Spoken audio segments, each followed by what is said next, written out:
যে দেখেন, আপনি একজন সাহাবীকে সমালোচনা করবেন, তা আপনার এই সমালোচনা ধীরে ধীরে আপনাকে আহলে বাইতের সমালোচনার দিকে নিয়ে যাবে, আর আহলে বাইতের সমালোচনা আপনাকে ধীরে ধীরে নবীজির সমালোচনার দিকে নিয়ে যাবে।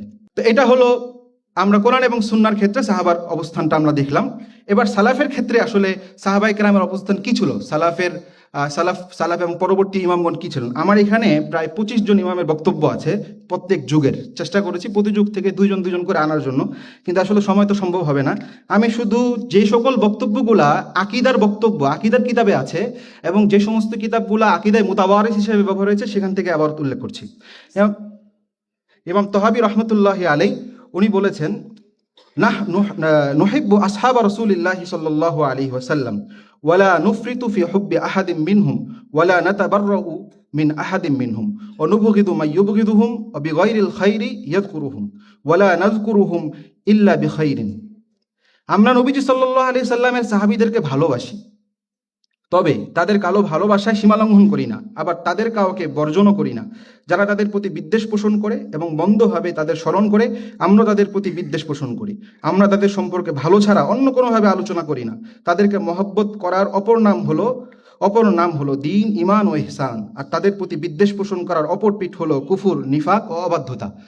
আকিদা তহাউইয়া এটা প্রচলিত কিতাব এবং এটা সরাসরি হাতে সবাই এটা তাইদ করেছেন, এটা সমর্থনে কথা বলেছেন। আরেকটা আকিদার কিতাব হলো উসুলুস সুন্নাহ, ইবনে আবি জামানিন রহমতুল্লাহ আলাই। উনি 399 হিজরিতে ইন্তেকাল করেছেন। ওনার ওই কিতাব উনি বলেছেন, অমিন কওলি আহলিস সুন্নাহ ইয়াতাকিদ আল মারউ আল মাহাব্বাহ লিআসহাবিন নবী সাল্লাল্লাহু আলাইহি ওয়াসাল্লাম।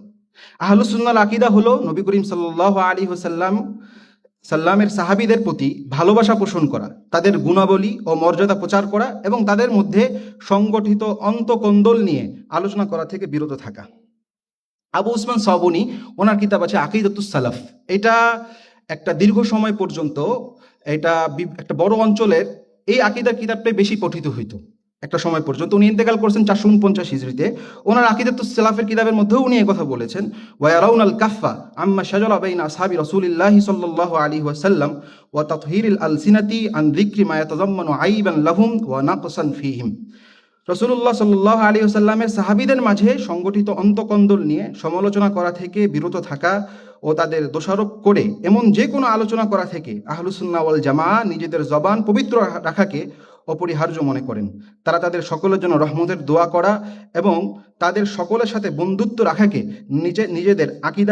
নিজেদের আকীদা মনে করেন। এরপরে লুমায়াতুল ইতিকাদ, ইবনে কুদামা রাহমাতুল্লাহ আলাইহি, উনি 620 ইন্তেকাল। উনিও একই কথা বলেছেন। আমি শুধু বাংলা অনুবাদটা করছি। রাসূলুল্লাহ সাল্লাল্লাহু আলাইহি সাল্লামের সাহাবীদের ভালোবাসা, তাদের গুণাবলী আলোচনা করা, তাদের জন্য রহমত ও ক্ষমার দোয়া করা, তাদের দোষ ত্রুটি ও তাদের মধ্যকার অন্তকন্দল নিয়ে সমালোচনা করা থেকে বিরত থাকা এবং তাদের মর্যাদা অগ্রগামী হওয়ার ব্যাপারে বিশ্বাস রাখা সুন্নাহর অন্তর্ভুক্ত। যা হোক, এখানে আর অনেকের বক্তব্য আছে, আমি আর আপাতত উল্লেখ করছি না।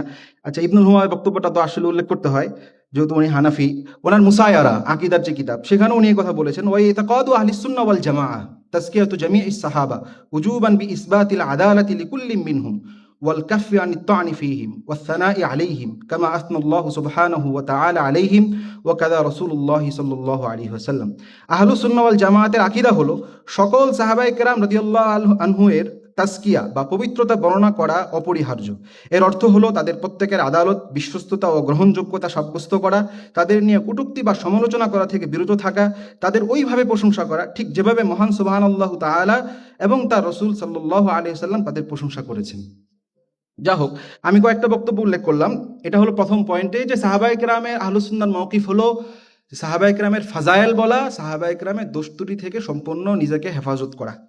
এবার আসেন দ্বিতীয় যে পয়েন্টটা, যে সাহাবায়ে কেরামের ব্যাপারে যদি আমরা এই ধরনের কোনো কথা পাই যেটা আসলে সাহাবায়ে কেরামের যেটার বাহ্যিক অর্থ দিক থেকে আমরা দেখি যেটা সাহাবায়ে কেরামের উপর কোনো আপত্তি হচ্ছে, তাহলে সেই ক্ষেত্রে আসলে আহলুস সুন্নাহ ওয়াল জামাআর কি মওকিফ ছিল।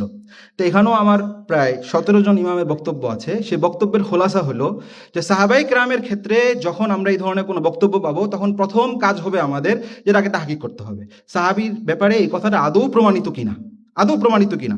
কারণ ইতিহাসের কিতাবে এরকম অনেক কথাই আছে যেটা আসলে প্রমাণিত না, এবং প্রমাণিত যদি হয় এরপরের বিষয় হলো সেটার ইতিবাচক ব্যাখ্যা খোঁজা। এখন একটা বিষয় বলতে হয়, খেলাফত ও মুলুকিয়াত কিতাবের মধ্যে উনি পুরো কিতাবের মধ্যে সমালোচনা করলেন। সমালোচনা করার পরে শেষে গিয়ে এই সমালোচনার একটা হুজ্জতবাজি করা আর কি, যে আসলে আমি তো ইতিহাসের কিতাব থেকেই এনেছি। অনেকে আমাকে এখানে মুহাদ্দিসিনদের নকদের সমালোচনা করবে, যে মুহাদ্দিসিনরা তো এগুলো নক্ত করে। তো ওনারা এটা বোঝে না যে ইতিহাসের আলোচনা আর হাদিসি নকদের আলোচনা একরকম না।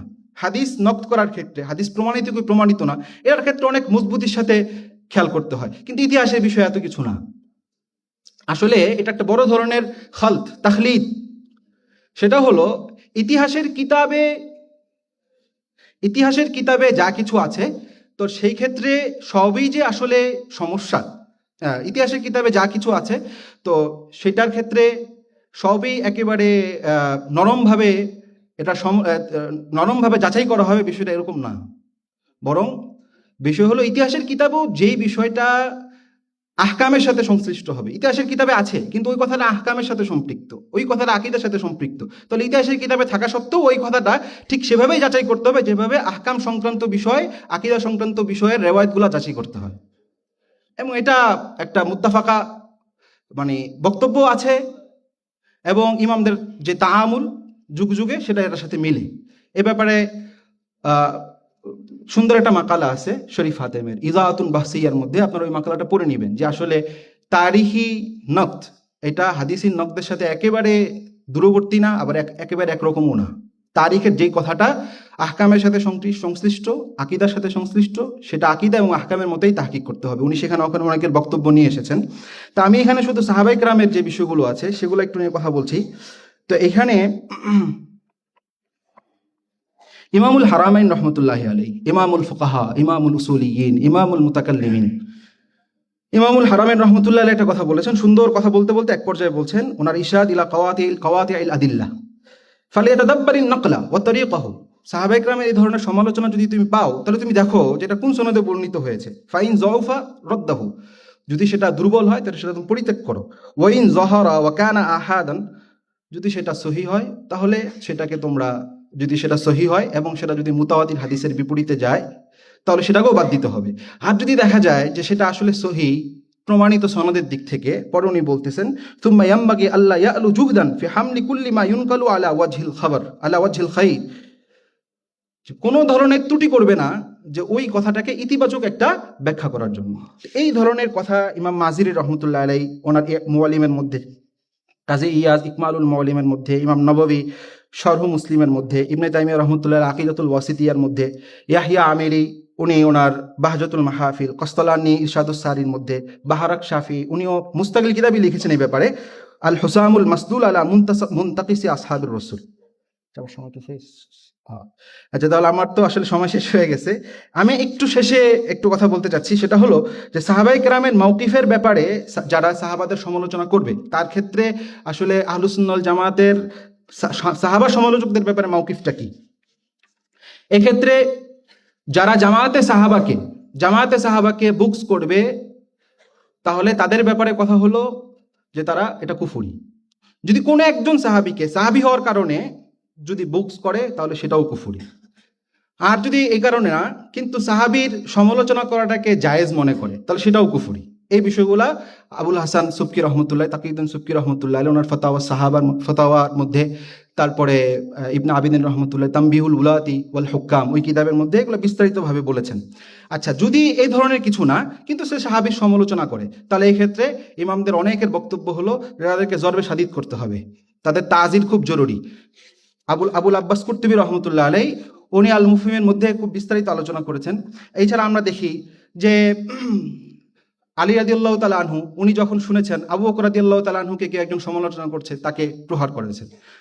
মুআবিয়া রাদিয়াল্লাহু তাআলা আনহুকে একজন সমালোচনা করেছে, এটা শুনেছে ওমর ইবনে আব্দুল আজিজ রহমতুল্লাহ আলাইহি। ওমর ইবনে আব্দুল আজিজ রহমতুল্লাহ আলাইহি কাউকে কখনো নিজ হাতে প্রহার করেনি, কিন্তু এই একজন ব্যক্তিকেই শুধু নিজ হাতে প্রহার করেছে।